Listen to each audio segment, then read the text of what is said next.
का और बहुत बहुत बधाई आपको और पूरे गठबंधन को। लैंडस्लाइड विक्ट्री योगी आदित्यनाथ की दिख रही है,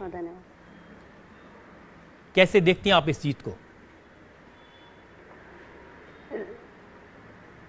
जी, मैं आज के इस अवसर पे बहुत ज़्यादा प्रसन्नता महसूस कर रही हूँ और मैं ये कहूँगी कि जो हमने उम्मीद की थी उन उम्मीदों के अनुसार ही अभी तक के रुझान देखने को मिल रहे हैं। हमने पहले दिन से ही कहा था कि उत्तर प्रदेश की सत्ता में अपना दल भाजपा निषाद पार्टी के एनडीए गठबंधन की जोरदार वापसी होगी और हमारे दावे सही साबित हो रहे हैं।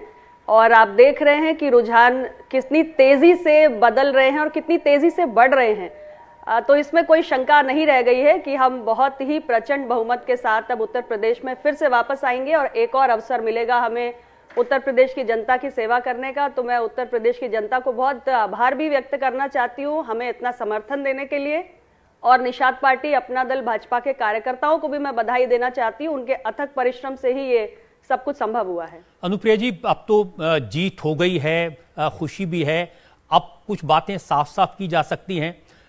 जब अपना दल को चुनौती मिली अपने ही घर के लोगों से, जब निषाद पार्टी को चुनौती मिली कुछ ऐसे नेताओं से जो अपने आप को कुछ जातियों का मठाधीश मानते थे, तो कुछ डर लगा था, दिल धड़का था कि कहीं वोट छिटक तो नहीं जाएंगे?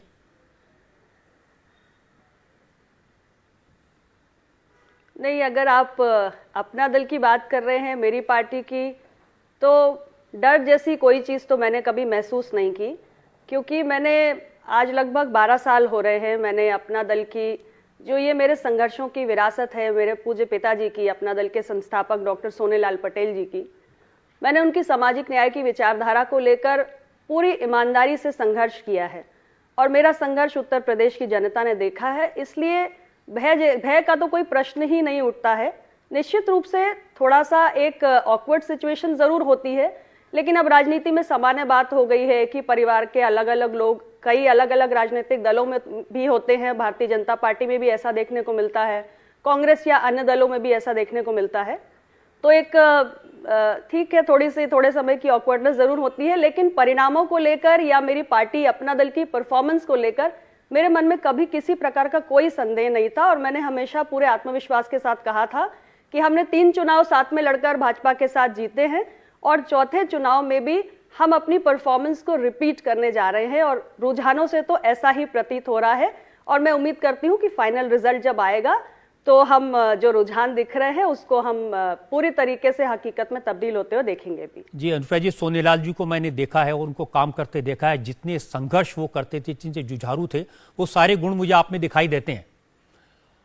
और इस बार भी आपकी पार्टी कम सीटों पर लड़ी, लेकिन स्ट्राइक रेट काफी अच्छा है। जैसे वाराणसी, प्रतापगढ़, मिर्जापुर में अपना दल का प्रदर्शन बहुत शानदार दिखाई दे रहा है।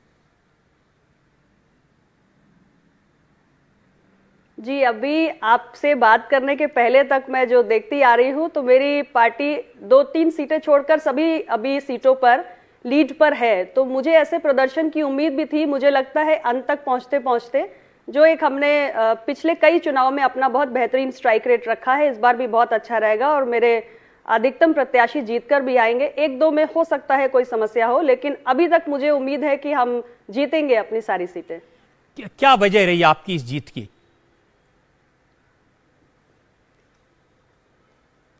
जीत के कई कारण हैं। सबसे पहले तो मैं माननीय प्रधानमंत्री जी को आभार व्यक्त करना चाहती हूँ, क्योंकि देश को हम एक नए राजनीति के युग में लेकर गए।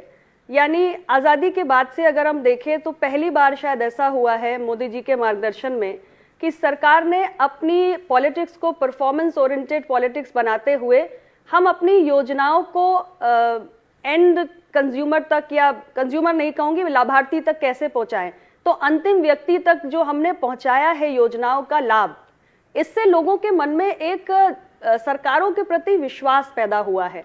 उत्तर प्रदेश में भी हमारा पॉलिटिकली क्रूशियल स्टेट है, बहुत बड़ा एक मतदाता वर्ग है और करोड़ों की संख्या में लाभार्थी हैं जिन्हें भारत सरकार की बहुत सारी योजनाओं का लाभ पहुंचा है। किसी को एक योजना का, किसी को एक से ज्यादा योजना का। और टेक्नोलॉजी एडॉप्शन की वजह से जो एक बहुत बड़ी समस्या थी कि बहुत सारा सरकारी धन जो योजनाओं के नाम पर लाभार्थियों के नाम से निकलता था वो उनके खातों में कभी पूरा का पूरा पहुंचना नहीं था, बिचौलियों की भेंट चढ़ जाता था। टेक्नोलॉजी अडॉप्शन की वजह से वो सबको जो लाभार्थी का जायज अधिकार है पूरी पारदर्शिता के साथ लाभार्थी के अकाउंट पे पहुंचता है, चाहे पीएम किसान हो, मनरेगा का पैसा हो, पेंशन का पैसा हो या तमाम योजनाओं के लिए डीबीटी के जरिए सारा पैसा उनके अकाउंट में पहुंचता है। तो एक विश्वास बहुत बड़ा रिश्ता होता है जो सरकार और मतदाता के बीच में जुड़ता है। तो जब दोबारा हम पहुंचे हैं लोगों के बीच में तो उन्हें लगा है कि नहीं, ये भरोसा करने लायक हैं। सामाजिक न्याय से जुड़े हुए विषय जो मेरी पार्टी अपना दल हमेशा से उठाती रही है उन पर भी सरकार की तत्परता दिखी है। नीट में पिछड़ों के आरक्षण को लागू करने में सरकार ने तत्परता दिखाई है। 69,000 शिक्षक भर्ती का प्रकरण बहुत महत्वपूर्ण था, हमारे पिछड़ा वर्ग के छात्रों के बीच में बहुत असंतोष था, सरकार ने उसको हल करने का प्रयास किया, वो मसला अदालत पहुंच गया। सरकार बनने के बाद हम फिर से कोशिश करेंगे कि उस मसले को हम समाधान की ओर लेकर जाएं। तो मुझे लगता है कि गरीब कल्याण और प्रदेश का जो विकास हुआ, मैसिव हमने एक इंफ्रास्ट्रक्चर बनाया, सड़क से लेकर बिजली, पानी और तमाम airport, highways, expressways, medical colleges, ये सारी हमने एक ओवरऑल पैकेज जनता को दिया है जिसमें प्रो पुअर वेलफेयर भी है, गरीब कल्याण भी है, विकास भी है, सोशल जस्टिस से रिलेटेड निर्णय भी हैं। तो जब हम एक पूरी संपूर्ण सोच के साथ जनता के बीच में गए हैं तो मुझे लगता है कि विश्वास और भरोसा हमने जीता है और इसलिए हमें ये रुझान देखने को मिल रहे हैं। अनुप्रिया जी, चुनाव के शुरू होने से बिल्कुल ठीक पहले बहुत सारे लोगों ने भारतीय जनता पार्टी छोड़ी थी, आपके अलायंस का साथ छोड़ा था और उन नेताओं ने, ओम प्रकाश राजभर थे, कई सारे लोग थे, इन्होंने बार बार ये कहा था कि भारतीय जनता पार्टी की सरकार ने, योगी आदित्यनाथ की सरकार ने पिछड़ों पर, दलितों पर जुल्म किया, उनका कोई काम नहीं किया और इसलिए उन्होंने पार्टी छोड़ी थी।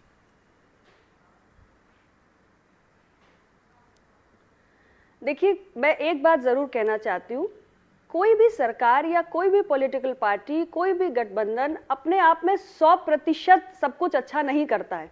मैं ये नहीं कहूंगी कि हमसे कहीं कोई कमी नहीं रही। निश्चित रूप से मैंने एक मसले का उदाहरण भी दिया, 69,000 शिक्षक भर्ती, इसमें काफी लंबा स्ट्रगल हमारे छात्रों ने किया और अभी उसका समाधान होना बाकी है। मैं ये मानती हूँ, मेरा अपना विचार है कि हमें सिस्टम के अंदर रहकर जो हमारे मसले हैं उनके लिए संघर्ष करना चाहिए। और जो प्रकरण है, जैसे नीट का मैंने आपको उदाहरण दिया, ये एक प्रकरण है जिसका समाधान हुआ है, लेकिन हाँ, अभी बहुत से विषय बाकी हैं जिनका समाधान होना बाकी है और हम सरकार में रह के उसका समाधान करवाएंगे। जो लोग गए उन्होंने ये निर्णय चुनाव के ठीक पहले लिया। तो जब आप चुनाव के ठीक पहले ये आया राम गया राम की प्रवृत्ति दिखाते हैं तो लोगों के मन में एक संदेह उत्पन्न होता है कि आप पिछड़ा या दलित या कमजोर वर्ग के व्यापक हितों के बारे में चिंतित होकर ऐसा क्रॉस ओवर नहीं कर रहे हैं, बल्कि कहीं ना कहीं आपके जो व्यक्तिगत लाभ के मसले हैं वो हावी हो रहे हैं। मेरा यह मानना है कि अगर आपने किसी गठबंधन को, सरकार को छोड़ना है किसी व्यापक मसले पर, बड़े मसले पर, तो चुनाव से कुछ समय पहले करेंगे तो शायद उसका बेहतर इम्पैक्ट जाएगा। लेकिन चुनाव के ठीक पहले करने से बहुत अच्छा इसका प्रभाव नहीं जाता, नतीजों में वो बात सामने भी आएगी। और तो बेस्ट तरीका तो ये होता है कि हम सिस्टम के अंदर रहें और जो हमारे मसले हैं हम उनको मजबूती से उठाएं और उनके समाधान के लिए हम निरंतर आवाज उठाते रहें, कोशिश करते रहें। किसी भी बड़ी समस्या का समाधान ऐसे ही होता है। आप क्योंकि उत्तर प्रदेश की राजनीति को इतने बरसों से जानती हैं, आप एकदम चप्पे चप्पे से वाकिफ हैं, तो आपसे ये मैं समझना चाहता हूं कि आपके हिसाब से बहुजन समाज पार्टी को क्या हुआ? 2 सीटों पर सिर्फ आगे चल रही, 403 में से मायावती जी का एक बड़ा वोट सपोर्ट है, बेस है, हमेशा माना जाता था। ये क्या हुआ है बहुजन समाज पार्टी को? ये सच है, बहन कुमारी मायावती जी एक बहुत टावरिंग लीडर हैं। उन्होंने कई बार हमारे प्रदेश में सरकार का नेतृत्व किया, एक बहुत बड़ा उनका समर्थक वर्ग है, उनको मानने वाले लोग हैं। लेकिन राजनीति में हमें निरंतर अपनी सक्रियता बनाए रखनी पड़ती है। पिछले 5-6 वर्षों में यदि आप देखें तो आदरणीय बहन जी की सक्रियता उस दृष्टि से काफी कम रही। तो कार्यकर्ता या जो काडर होता है वो हतोत्साहित हो जाता है और ये एक बहुत बड़ा फैक्टर होता है। केवल चुनाव के समय ही यदि मैं आके अपनी उपस्थिति दर्ज कराऊं तो मुझे नहीं लगता कि मैं अपने वोटर को मोबिलाइज करा सकती हूं। तो निश्चित रूप से एक जो उनकी निष्क्रियता रही, इससे वोटर कार्डर सब में एक हतोत्साहित हुए, सब थोड़ा सा मोटिवेटेड नहीं रहे। और ये कारण है कि बहुजन समाज पार्टी से जो परफॉर्मेंस हो सकती थी वो शायद आज के रुझानों में तो हम उसे नहीं देख रहे हैं। हम लोगों को तो इसका आकलन पहले ही हो गया था कि बहुत खास शायद प्रदर्शन ना हो, क्योंकि निरंतरता जो मैंने कहा वो बने रहना जमीन पर अपने लोगों के बीच में, अपने समर्थकों के बीच में, वो जरूरी होता है। वोटर किसी का गुलाम या बंधुआ नहीं होता है, निरंतर हमने उनसे जुड़े रहना है, तभी कुछ कमाल होता है। ये अच्छी बात है और ये आपने तो करके दिखाया है प्रैक्टिकल लाइफ में। वोटर्स के बीच में जाना, कार्यकर्ताओं से संपर्क बनाए रखना, इसलिए शायद आपकी पार्टी ने स्ट्राइक रेट किया है।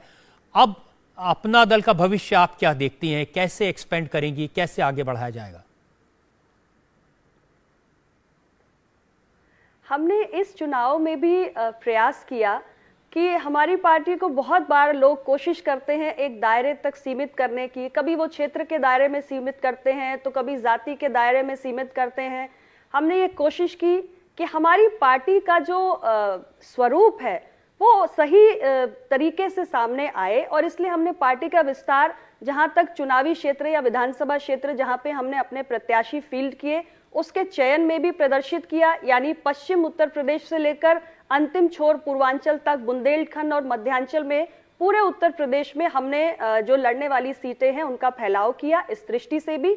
और एक पार्टी का परसेप्शन भी, क्योंकि हमारी पार्टी जिन मूल सिद्धांतों पर बनी है, हम समस्त पिछड़ा वर्ग, कमजोर वर्ग, दलित, आदिवासी सबके हितों के लिए लड़ते आए हैं। तो एक जो प्रयास कई बार किया जाता है कि एक कास्ट, स्पेसिफिक कास्ट तक उसको सीमित किया जाए, मुझे लगता है कि हम काफी हद तक कामयाब हुए हैं एक बड़ा संदेश देने में। और आगे की भूमिका तो भारतीय जनता पार्टी हमारा बड़ा सहयोगी दल है, निषाद पार्टी भी हमारे इस एनडीए परिवार में शामिल हुई है। तो अभी तो हमारा साझा लक्ष्य था कि हम उत्तर प्रदेश में सत्ता में वापसी करें, जो हम करते हुए दिख रहे हैं, करेंगे भी। और इसके बाद हमारी अपनी भूमिका क्या होगी वो सब टॉप लीडरशिप के साथ बैठ के तय हो जाएगी। किसी प्रकार की कोई समस्या नहीं है, बेहतर सामंजस्य है, एक अंडरस्टैंडिंग है। और पिछले 4 चुनाव साथ लड़ने के कारण मुझे लगता है कि एक संबंधों की प्रगाढ़ता भी अब बन चुकी है, और बहुत विकट परिस्थितियों में हमने चुनाव लड़ा, ऐसा मैं महसूस करती हूँ। लेकिन बहुत अच्छा हमारे गठबंधन ने प्रदर्शन किया, तो हमारे गठबंधन की ताकत सरकार में भी परिलक्षित होगी, ऐसा मैं मानती हूँ। अनुप्रिया जी, बहुत बहुत धन्यवाद आपका, आपने इतना समय दिया, और एक बार फिर से बहुत बहुत बधाई और बहुत बहुत शुभकामनाएं। अनुप्रिया पटेल, इन्होंने अपने पिता सोनेलाल पटेल से ये विरासत हासिल की है और अपना दल की, और अपना दल को खड़ा करने में बड़ा रोल प्ले किया है। कार्यकर्ताओं के बीच हमेशा रहना, लोगों से मिलते रहना, जनता की नब्ज पर हाथ रखना, इसीलिए उन नेताओं से बड़ी बेहतर साबित हुई हैं जो दावे बड़े बड़े करते थे, जो कहते थे कि हम जिस पार्टी के साथ होते हैं उसकी जीत होती है, हम जब बीएसपी के साथ थे तो बीएसपी जीती थी, बीजेपी के साथ तो बीजेपी जीती, अब आप देखिएगा बीजेपी का विनाश हो जाएगा। ऐसी बड़ी बड़ी बातें करने वाले नेता धाराशायी हो गए और अनुप्रिया पटेल ने अपनी पकड़ बनाए रखी, ये बड़ी बात है। आप जो बात कर रहे थे रजत जी, उनसे देखा कि बड़ी हम्बल किस्म की बातें करती हैं, कई बहुत बड़े बोल नहीं बोलती। परफॉर्मेंस उनकी आप देख लीजिए लगातार अच्छी रही है।